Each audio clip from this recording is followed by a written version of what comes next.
Real energy production হাউসের পরবর্তী সিনেমায় থাকছেন না শাকিব খান। হ্যালো, আমি আরিয়ান।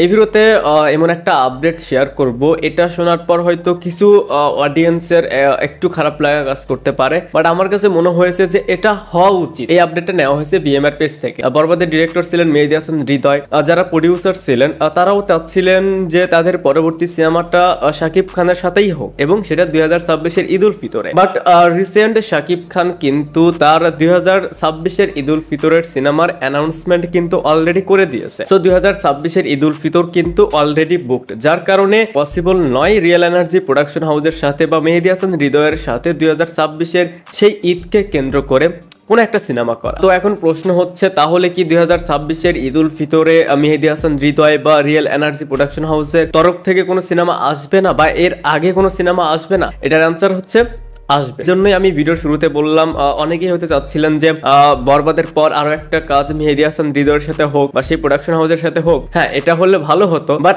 যেটা হচ্ছে বা যাদেরকে নিয়ে কাজটা হবে সেটা যদি আপনি একটু ভেবে দেখেন, সেটা কিন্তু ইন্ডাস্ট্রির জন্য ভালো বা বাকি তারকাদের জন্য ভালো। এখন দেখেন, সব বড় বড় প্রোডাকশন হাউস কিন্তু শাকিব খানের পিছিয়েই রয়েছে। প্রত্যেকটা প্রোডাকশন হাউসই চাচ্ছে যে বছরে যদি দুটা সিনেমা করে, দুটা ঈদকে কেন্দ্র করে, সেটা শাকিব খানকে নিয়ে। বাট এটা তো পসিবল নয়। এখন এই যে বাকি তারকারা রয়েছে, যেমন আরিফিন শুভর যদি কথা বলি, রাজের কথা বলি, সিয়াম আহমেদের কথা বলি, যদি সব বড় প্রোডাকশন হাউস শাকিব খানের ভরসায় থাকে, তাহলে তারা 1 বছর পর বা 2 বছর পর একটা শিডিউল পাবে একটা সিনেমার জন্য। বাকি সময়টা কিন্তু সেই বড় প্রোডাকশন হাউস শাকিব খানকে নিয়ে সিনেমা বানাতে পারবে না। এখন যে প্রোডাকশন হাউস গুলো টপে রয়েছে, তারা যদি ভাবে যে শাকিব খানের শিডিউল পাচ্ছি না আর সিনেমা বানাবো, যখন শাকিব খানের শিডিউল পাবো তখন সিনেমা বানাবো, তাহলে কিন্তু কোনোভাবেই ইন্ডাস্ট্রির খুব একটা লাভ হবে না। কারণ বাকি যারা রয়েছে তাদেরকে সেই সুযোগটা দিতে হবে। শাকিব খানের যেহেতু 1 বছরে একটা শিডিউল পাচ্ছে না, এর মানে একটা মিড বাজেটে বা একটা ঠিকঠাক বাজেট দিয়ে শুভকে নিয়ে, রাজকে নিয়ে বা সিয়ামকে নিয়ে, যাদের ভিতর সেই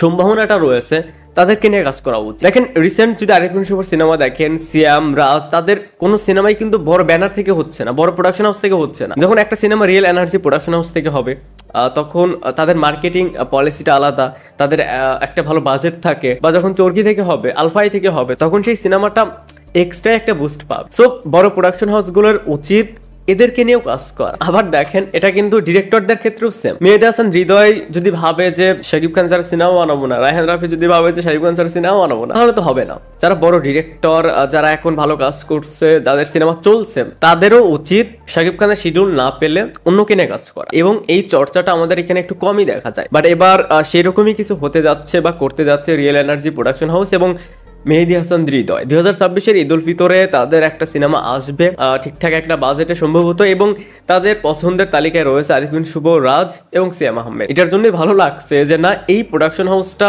কাজ করতে এসেছে, সিনেমা বানাতেই এসেছে। আবার যদি ডিরেক্টরের কথা বলেন, মেহেদী হাসান হৃদয় সেই ইন্ডাস্ট্রি হিট দিয়েছে। সো সে চাইলেই পারতো শাকিব খানের জন্য অপেক্ষা করতে, বাট সে যদি 2026-এর ঈদে এদের 3 জনের মধ্যে কাউকে নিয়ে সিনেমা করে, সেটাই হবে সবচেয়ে ভালো। সো এটাই ছিল তাদের পরবর্তী প্রজেক্ট নিয়ে আপডেট।